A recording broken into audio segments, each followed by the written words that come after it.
நம்ம இந்தியாவில் இருக்கிற ரயில்வே ஸ்டேஷனுடைய இன்ஃப்ராஸ்ட்ரக்சரை நெக்ஸ்ட் லெவலுக்கு கொண்டு போகணும் அப்படின்ற நோக்கத்துல கொண்டு வரப்பட்ட ஒரு ஸ்கீம் தான் அமிர்த் பாரத் ஸ்டேஷன் ஸ்கீம். இந்த ஸ்கீமுடைய மெயின் அப்ஜெக்டிவை ஒரு லைன்ல சொல்லணும் அப்படின்னா modernization of Indian railway stations அப்படின்னு சொல்லலாம். ஒவ்வொரு ரயில்வே ஸ்டேஷன்ல இருக்க வேண்டிய basic communities like water, rest room, better seating, ஆக்சசிபிளான பிளாட்ஃபார்ம்ஸ் அப்படின்னா மாற்றுத்திறனாளிகளும் எளிமையா பயன்படுத்தக்கூடிய வகையில இருக்கிற பிளாட்ஃபார்ம்ஸ், இதெல்லாம் இருக்கிற மாதிரியான ரயில்வே ஸ்டேஷன்ஸை உருவாக்குறது தான் இந்த ஸ்கீமுடைய மிக முக்கியமான நோக்கம். நம்ம இந்தியாவில் இருக்கிற ஆயிரக்கணக்கான ரயில்வே ஸ்டேஷன்ஸை ஒரே ஸ்ட்ரெச்ல ரீடெவலப்மெண்ட் பண்றது அப்படின்றது இம்பாசிபிளான விஷயம்.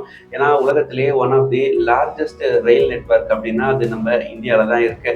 இதற்காக இவங்க என்ன பிளான் பண்ணியிருக்காங்கன்னா பல்வேறு கட்டங்கள், அதாவது டிஃப்ரெண்ட் ஃபேஸஸ்ல இந்த ரீடெவலப்மெண்ட் ஒர்க்ஸை இவங்க மேற்கொண்டு வராங்க. இதுல ஒரு கட்டமா, அதாவது ஃபர்ஸ்ட் ஃபேஸா இந்தியாவில் இருக்கிற 103 ரயில்வே ஸ்டேஷன்ஸை செலக்ட் பண்ணி இந்த ரயில்வே ஸ்டேஷன்ஸ் உடைய ரீடெவலப்மெண்ட் ஒர்க் ஆனது ஒரு சில வருடங்களுக்கு முன்னாடி தொடங்கிடுச்சு. இப்படி தொடங்கப்பட்ட இந்த ரயில்வே ஸ்டேஷனுடைய அப்கிரேடேஷன் ஆனது முடிஞ்ச பட்சத்துல நம்ம பாரத பிரதமர் மோடி ஐயா அவர்கள் இந்த ரயில்வே ஸ்டேஷன்ஸ் எல்லாத்தையும் இன்னைக்கு வர்ச்சுவலா ஓபன் பண்ணியிருக்காரு. நம்ம சென்னை நகருடைய மிக முக்கியமான ஸ்டேஷன்ஸா இருக்கிற தாம்பரம், கிண்டி, மாம்பலம், இது இல்லாம இன்னும் 4-5 ஸ்டேஷன்ஸை இந்த ஸ்கீமுக்கு கீழே ரீடெவலப் செஞ்சு வராங்க. அதாவது இந்த ரயில்வே ஸ்டேஷன்ஸ் எல்லாத்தையுமே அப்கிரேட் பண்ணி வராங்க. இதுல முதல் கட்டமா சென்ட் தாமஸ் மவுண்ட் ரயில்வே ஸ்டேஷனுடைய அப்கிரேடேஷன் ஆனது முடிஞ்சு இன்னைக்கு இந்த 103 ரயில்வே ஸ்டேஷன்ஸை வர்ச்சுவலா ஓபன் பண்ணும்போது நம்ம சென்ட் தாமஸ் மவுண்ட் ரயில்வே ஸ்டேஷனையும் இனாகிரேட் பண்ணியிருக்காங்க. சென்னையுடைய மிக முக்கியமான மல்டி மாடல் ஹப்பா மாறி இருக்கிற சென்ட் தாமஸ் மவுண்ட் ரயில்வே ஸ்டேஷனுடைய இந்த அப்கிரேடேஷன் ஆனது மிக மிக முக்கியத்துவம் பெறுது. அதுவும் நம்ம சென்னையுடைய ஃபியூச்சர் டிரான்ஸ்போர்ட்டேஷனை பொறுத்தவரையில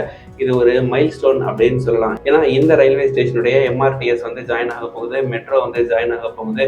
இன்னும் வேற ஏதாவது ரூட்ஸை ஃபியூச்சர்ல எக்ஸ்டெண்ட் பண்ணாங்க அப்படின்னா இது ஒரு சென்டர் பாயிண்டா இருக்கும் அப்படின்றதுனால ஃபர்ஸ்ட் இந்த ரயில்வே ஸ்டேஷனை அப்கிரேட் பண்ணியிருக்காங்க.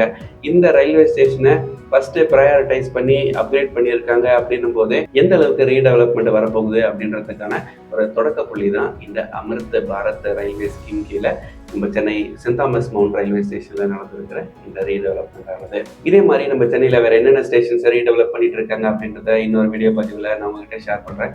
இதே மாதிரி சென்னையில இருந்து தகவல்களுக்கு மறக்காம நம்ம சேனலை சப்ஸ்கிரைப் பண்ணிக்கோங்க. நன்றி, வணக்கம்.